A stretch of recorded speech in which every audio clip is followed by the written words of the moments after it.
좋은 날입니다. 우리 예사님과 인사들 한번 합시다. 참 잘 오셨습니다. 주의 은혜가 함께 하십니다. 심령의 은혜와 평강이 있기를 원합니다.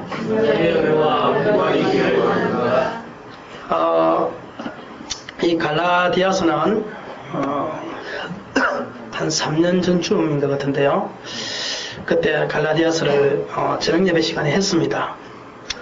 좀 이렇게 좀 자세하게 하진 않고 6장까지 전체를 이렇게 공부를 했던 적이 있는데 갈라디아서를 다시 한 번 더 우리가 공부하기를 원하는데 그래서 오전 예배 때는 이 갈라디아서를 6주 동안 이 한 주에 한 장씩 혹은 좀 괜찮은 거는 2장씩 이렇게 해서 한 6주 내지 8주 정도 오전 예배 시간에는 나가고 갈라디아서가 오전 예배 끝나는 그 시점부터 그 다음 주부터 오후 예배 시간에 다시 갈라디아서를 우리가 성경 공부식으로 해서 한번 완전히 갈라디아서를 우리가 머릿속에 입력을 하기를 원합니다. 성경 중에서 우리가 예수 그리스도를 영접하고 예수님을 믿으면 제일 먼저 공부해야 되는 성경이 있는데 그것이 로마서와 갈라디아서입니다. 사실은 로마서죠. 로마서와 갈라디아서는 똑같은 내용입니다. 근데 로마서는 분량이 많고 갈라디아서는 로마서를 축소해놓은 장입니다. 그러니까 분량이 6장밖에 안 됩니다. 그렇지만 이 복음의 진수다라고 할 정도로 이 갈라디아서는 이 복음에 대해서 성경 어느 책보다 복음에 대해서 가장 잘 기록해낸 책이에요. 어떤 목사님은 로마서 16장까지인데 로마서 16장까지를 100분을 했다고 그래요. 그러니까 100주 동안 2년 동안 했다는 소리입니다. 2년 동안을 로마서를 가지고 이 설교 시간에 했다는 거예요. 그만큼 이 로마서와 갈라디아서는 우리 신앙생활에 있어서 밑바탕을 만들어주고 그리고 신앙생활에 기초를 세워주고 그리고 신앙생활을 든든하게 세워주는 그러한 것이 바로 이 로마서와 갈라디아서입니다. 그래서 우리가 갈라디아서를 이번에 우리가 오전 예배 시간에 설교식으로 한 6주 정도 하고 저녁 예배 끝난 다음 시점부터 오후 예배를 이 성경 공부식으로 해서 우리가 갈라디아서를 완전히 누가 물어도 내가 갈라디아서만은 자신 있다 할 정도로 갈라디아서를 우리가 낱낱이 이렇게 공부해 보기를 원합니다. 갈라디아 교회는 우리가 1장에서는 먼저 갈라디아 교회는 이 바울 사도가 제자입니다. 바울 사도가 갈라디아 여러 교회들에게 보낸 편지가 갈라디아서죠. 갈라디아 교회는 바울 사도가 세운 교회입니다. 개척을 해서 바울 사도가 선교사로 파송이 되어서 개척을 해서 세운 교회입니다. 그리고 또 다른 곳에 개척하기 위해서 바울 사도가 떠나간 교회, 그것이 바로 갈라디아 교회입니다. 그런데 바울 사도가 떠나가고 난 다음에 그렇게 오랜 세월이 지나지 않아서 이 갈라디아 교회에 이상한 사상이 들어오기 시작했습니다. 복음이 아닌 것들이 들어와서 이 갈라디아 교회를 변질시키기 시작했습니다. 근데 놀라운 것은 갈라디아 교회가 복음이 아닌 것들, 우리 오늘 6절에 보면 그리스도의 은혜를 너희를 부르신 이를 이같이 속히 떠나 다른 복음을 쫓는 것을 내가 이상하게 여기노라. 그러니까 그리스도의 복음이 아닌 이상한 것들이 들어왔는데, 변질된 복음이 들어왔는데 그 복음이 아닌 다른 복음을 속히 따라가 버렸다는 거예요. 천천히 따라간 것도 아니고 금방 속히 그냥 따라가 버렸습니다. 바울 사도가 이미 손 쓸 틈도 없이 천천히 따라가면 바울 사도가 어떻게 손을 써보겠는데 손 쓸 틈도 없이 속히 그냥 따라가 버린 거예요. 그런 교회를 향해서 안타까워하는 심령을 가지고 바울 사도가 이제 편지를 썼습니다. 그래서 다른 복음은 없다. 어떤 사람들이 너희를 요란하게 하려고 그리스도의 복음을 비난한 뿐이지 내가 너희에게 전한 복음 외에 다른 복음은 있을 수가 없다. 하늘로 온 천사나 우리나 누구나 할지라도 내가 너희에게 전한 복음 외에 다른 복음을 전한다면 그는 저주를 받을지어다. 내가 다시 한 번 더 말하는데 내가 너희에게 전한 그 복음, 너희가 받은 그 복음 외에 다른 복음을 전하면 그 누구라도 저주를 받을지어다. 두 번이나 강조하면서 강하게 다른 복음은 없다 하면서 이 어필하는 것을 우리가 볼 수 있습니다. 참 희한해요. 이 이단 사상을 쫓아가고 이상한 것을 쫓아가는 사람들은 보면 갈등도 하지 않고 쫓아갑니다. 금방 쫓아가요. 참 묘해요. 아마 전 세계에서 이 이단이라는 종교가 가장 많이 활동하는 나라가 우리나라일 것 같아요. 뭐 우리나라가 워낙 갈라지기를 좋아하는 민족이 돼가지고 조금만 자기하고 다르면 다 이단이다 뭐 이렇게 하는 것도 있지만, 그렇지 아니하고 자기가 예수다 라고 해서 갈라서 나가는 이단들도 얼마나 많은지 몰라요. 그 사우리에 있는 어떤 교회가 성결교단인데, 그 교회가 그 대학원 그분이 다닐 때 제가 이렇게 옆에서 보고 굉장히 신령한 은혜파였습니다. 그런데 어느 날 국민일보에 난 거 보니까 이분이 대단하더구만요. 그냥 교회에다가 개척을 시작해가지고 이 하나님의 영적인 어떤 은사를 통해서 막 수천 명씩 모여서 집회를 하는 겁니다. 그래가지고 교육을 시키고 막 엄청난 기적들이 막 나타나기 시작해요. 그 국민일보에 이분이 막 광고가 되면서 막 미국도 가서 집회를 하고 전 세계를 돌아다니면서 집회를 합니다. 젊은 분인데, 야 대단하다고, 나도 언젠가 가서 한번 배워야겠다, 한번 참석해서 어떤 것을 한번 봐야겠다 이런 마음을 가졌어요. 왜냐하면 제가 개인적으로 좀 같이 기도도 했던 적이 있고 그런 분이니까. 그렇게 했는데 어느 날 갑자기 그분이 자기가 감람나무가 되어버렸어요. 자기가 다시 말하면 예수가 되어버렸어요. 그래가지고 이단으로 정제되어버리는 그러한 일이 일어났습니다. 아마 전 세계적으로 봐도 우리나라처럼 내가 예수다 라고 자칭 예수다 라고 하는 사람들이 많이 나타나는 이 나라가 드물 겁니다. 우리나라 자기가 예수다 라고 하는 사람만 이 최소한도 38명이라고 그래요. 그러니까 엄청난 거죠. 이 작은 나라 민족 가운데서 38명이나 내가 재림 예수다 그렇게 주장을 하고 있으니까요. 그러니까 우리가 잘 아는 JMS라든지 박태선이라든지 영생교라든지 이런 모든 것들이 다 이 내가 재림 예수다라는 어떤 사상을 가지고 이 성도들을 미혹하는 것인데도 불구하고 금방 쫓아가는 것을 우리가 봅니다. 그들이 능력이 없었던 사람이 아니라 능력이 있었던 사람입니다. 그러니까 이단은 여러분 가만히 생각해보면요, 능력이 없는 사람이 나타나서 내가 재림주도 하면 아무도 안 따라갈 거예요. 그렇지 않습니까? 아무 능력이나 기적도 안 베푸는데 그 사람한테 가서 내가 재림주도 한다고 해서 쫓아가는 사람은 바보지.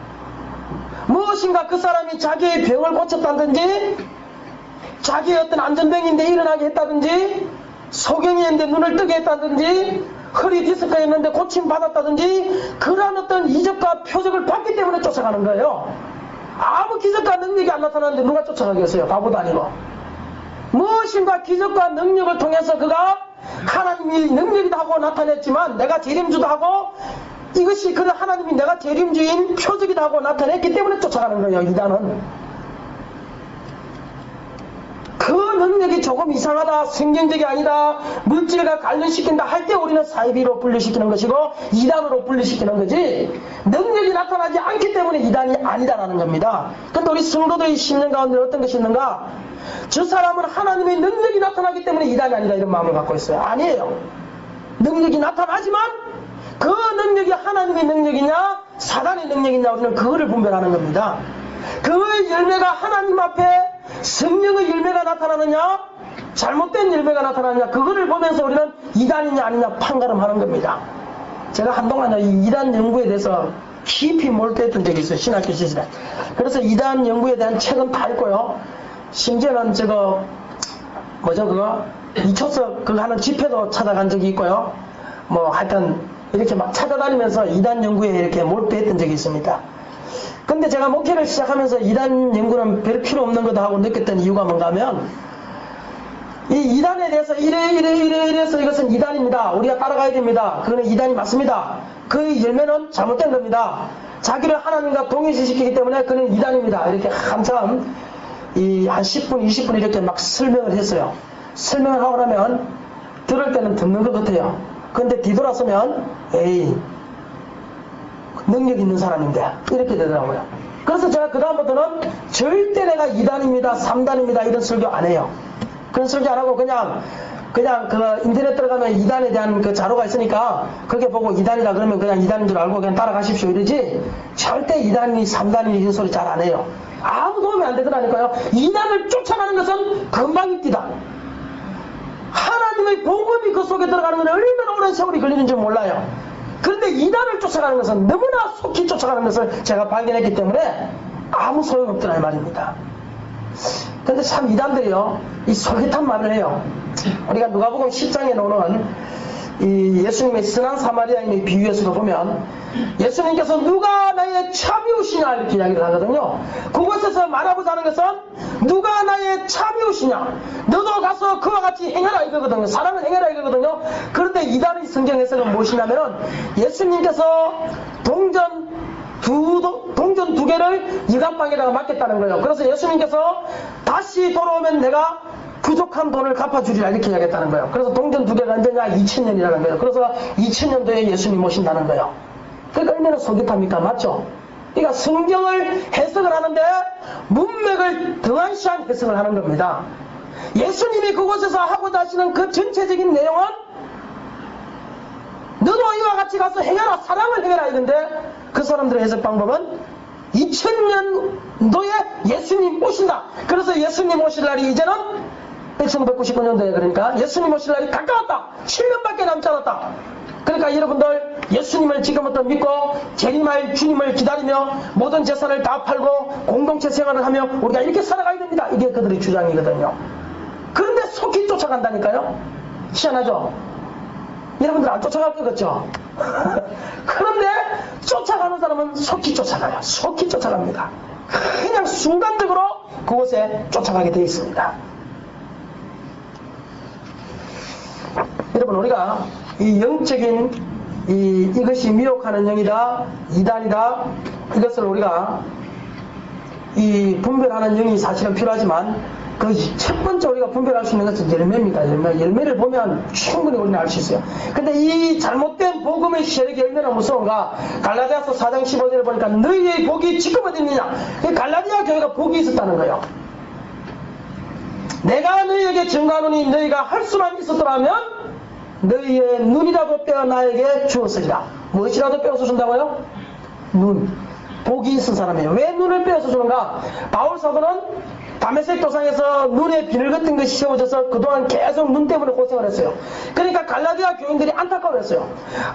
하나님이여 할 수만 있으면 내 눈이라도 빼어서 차라리 사도 바울에게 주고 한쪽 눈을 빼어서 주고 바울이 복음 전하는데 부족함이 없도록 만들어줬으면 좋겠습니다. 그런 기도를 한 거예요. 근데 그것이 거짓말이 아니라 진짜로 그들은 마음에서 나오는 기도를 했고 바울 사도에게도 그렇게 이야기했고 바울 사도도 그걸 인정한 겁니다. 너희의 복이 어디 있느냐 너희가 할 수만 있었더라면 너희의 눈이라도 빼어서 나에게 주었으리라. 그 정도의 신앙이었어요. 얼마나 바울 사도를 사랑했습니까? 놀라운 했죠. 그런데 속히 이단을 쫓아가는데 어떤 현상이 일어나는가? 4장 16절에 보니까 그런즉 내가 너희에게 참된 말을 함으로 원수가 되었느냐. 지금 뭐가 되어 있다고요? 원수가 되어 있대요. 이게 참 놀라운 사실 아닙니까? 바울 사도가 떠나간 지 얼마 안 됐거든요.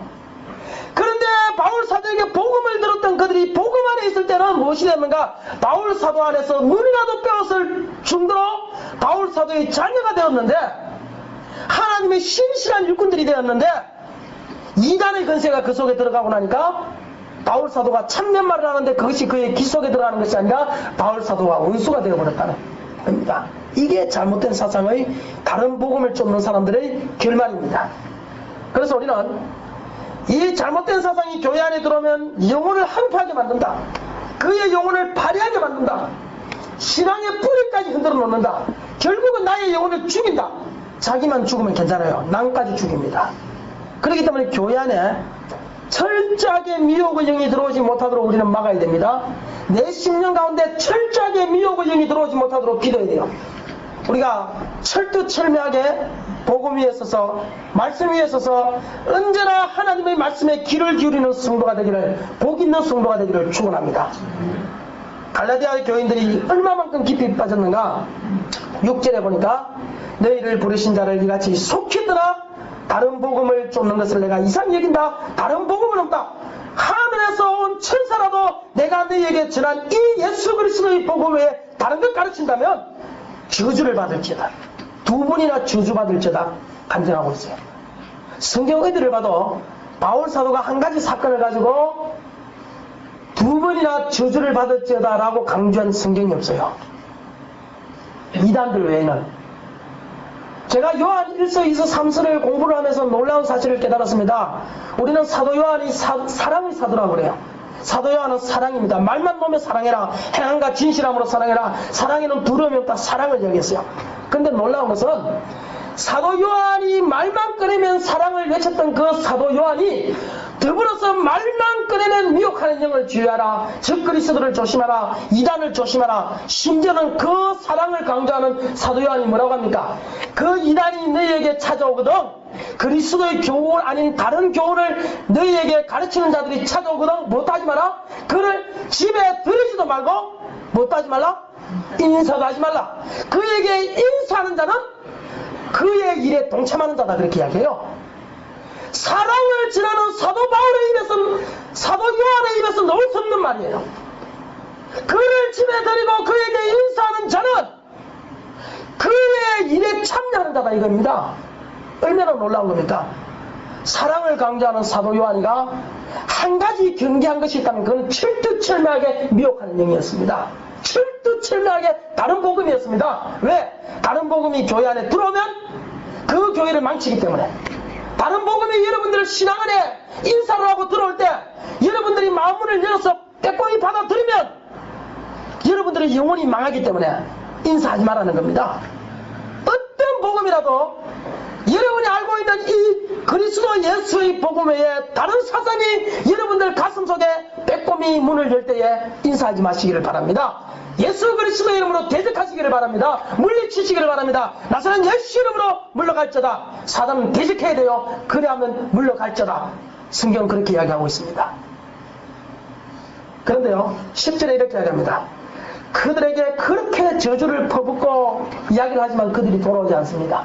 그래서 바울 사도가 이렇게 이야기해요. 10절에 보니까 내가 사람들에게 좋게 하라. 하나님께 좋게 하라. 사람들에게 기쁨을 구하라. 내가 지금까지 사람의 기쁨을 구하는 것이었다면 그리스도의 종이 아닙니다. 내가 사람에게 기쁜 소리를 할까 하나님께 기쁜 소리를 할까 고민했다는 거예요. 내가 너희에게 기쁜 좋은 소리 할 수 있다는 거예요. 너희의 귀에 듣기 좋은 소리 할 수 있다는 거예요. 그러나 나는 너희에게 좋은 소리 하는 것을 포기했다는 겁니다. 하나님을 기쁘게 하겠다는 거예요. 여러분 사무엘상 15장에 보면요 이 사울이 왕이 됩니다. 왕이 되고 나서 하나님의 말씀은 무엇을 주장하는가 하면 아말렉 군사와 싸울 때에 모든 동물들을 전부 다를 죽이라. 하나님 그걸 요구하세요. 근데 이 사울은 죽이지 않습니다. 좋은 것들은 넣어놨습니다. 창고에다가. 사무엘 선지자가 와서 책망합니다. 왜 당신은 하나님의 명령을 거역하고 왜 양들을 우리에다가 넣어놨습니까? 당신이 하나님의 명령을 거역했습니다. 그렇게 이야기할 때 사울이 이렇게 이야기해요. 나는 사람들이 두려워서 백성들이 두려워서 내가 그리하였나이다. 그래서 내가 이 좋은 양을 가지고 하나님께 제사 드리기 위해서 좋은 양만 남겨놓았습니다. 자, 의도는 뭐였습니까? 하나님께 제사 드리기 위해서. 그때 사무엘 선지자가 이렇게 이야기해요. 순종이 제사보다 낫다. 그렇게 이야기합니다. 사울의 관념은 뭐였는가? 하나님의 말씀, 하나님을 두려워하지 않고 누구를 두려워했다고요? 백성을 두려워했습니다. 하나님은 그를 치셨습니다. 왕에서 쫓아냈습니다. 그거를 염두에 둔 바울 사도는 내가 사람들에게 좋게 하라. 하나님께 좋게 하라. 내가 사람들의 기쁨을 구하였다면 내가 그리스도의 종이 아니로다. 나는 너희에게 기쁨을 구하는 것을 나는 포기했다. 나는 하나님의 기쁨을 구하는 종이다. 그렇게 이야기하는 거예요. 여러분 이 말은 중요합니다. 우리가 세상 가운데서 생활할 때에 세상 말이 우리 귀에 들어올 수 있어요. 세상 사람들이 우리에게 이런 말 저런 말 세상 학문 초등 학문을 넣을 수 있습니다. 그러나 그것이 하나님의 말씀과 위배될 때는 결단해야 됩니다. 생각해야 됩니다. 내가 하나님께 좋게 할 거냐 사람에게 좋게 할 거냐. 회사에서 사람들이 이런 말 저런 말 여러분들한테 할 수 있어요. 그렇지 않습니까? 에이 예수 믿는 사람이 그런다고 되냐? 그런다고 복 받냐? 요즘 세상이 어떤 세상인데 그런 말 할 수 있습니다. 그렇죠? 그럴 때 여러분들은 결단해야 됩니다. 내가 사람들에게 좋게 하라 하나님께 좋게 하라. 결단해야 됩니다. 우리의 심령 속에 여러 가지 잘못된 어떤 이러한 사상이나 생각들이 침투할 수 있습니다. 정력적인 생각이 침투할 수 있습니다. 탐욕적인 생각이 침투할 수 있습니다. 잘못된 생각, 욕심과 교만이 침투할 수 있습니다. 그럴 때 우리는 결단해야 됩니다. 내가 사람들에게 좋게 하라, 하나님께 좋게 하라. 이 고백이 우리 고백이 되어야 됩니다. 내가 사람의 기쁨을 구한다면 그리스도의 종이 아니다. 그리스도의 성도가 아니다. 이것이 우리의 신앙 고백인 겁니다.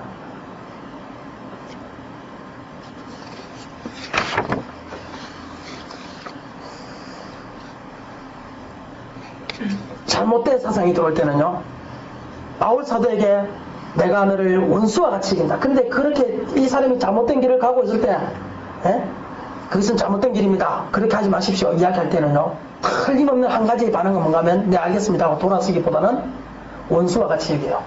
옛날에 우리 교회에 와서 은혜를 받고, 기도하면서 방언을 받고, 예수님을 영접하고 세례를 받던 한 사람을 기억할 겁니다. 그죠? 그런데 그가 잘못된 사상이 물들었을 때 그를 향해서 제가 이야기했거든요. 그건 잘못된 겁니다. 안 됩니다. 이야기했을 때 네, 알겠습니다 하고 돌아오는 것이 아니라 뭐와 같이 여깁니까? 원수와 같이 여기고 교회를 떠나가게 돼 있다 이 말입니다. 원수와 같이 여기게 돼 있습니다. 그렇지만 결단해야 된단 말이에요. 이 사람에게 원수와 같이 이 사람이 나를 생각하더라도 내가 올바른 복음의 진리를 말할 것이냐, 하나님이 기쁘게 할 것이냐, 아니면 이 사람에게 듣기 좋은 소리 하도록 그냥 이렇게 하고 있어야 되느냐, 결단해야 돼요. 그걸 무엇으로 결단하냐? 기도하면서 결단해야 돼요. 기도하면서. 직장도 마찬가지입니다. 내가 이 직장이 하나님 앞에 영광이 안 되고 덕이 안 된다 생각할 때 그때도 우리는 결단해야 됩니다. 원수와 같이 얘기할 것이 아니라 기도함으로 이 직장이 사람들을 기쁘게 하는 거냐, 하나님을 기쁘게 하는 거냐 결단해야 돼요. 이쪽 제주도는 좀 특별한 지역입니다. 이 카지노라는 어떤 이 특별한 지역인데, 이 카지노에 대해서 어떻게 생각해야 될 거냐, 이 목사님들하고 한번 토론을 했는데 의견이 분분합니다. 제주도가 특별한 이런 사정이 없는 이상, 뭐 어떤 장로님은 카지노 하면서 장로가 됐다고 또 그런 이야기를 합니다. 제주도는 특별한 이상, 일이 없는 이상 관광도시고, 관광을 통해서 먹고 살려면 법적으로 카지노를 허용해야 되고, 기독교인이라 할지라도 카지노를 운영하는 것을 허용해야 되지 않느냐, 이제 그런 이야기들을 해요. 뭐 논란의 여지가 있습니다. 그죠? 법에서는 일단 카지노라는 것을 허용했으니까.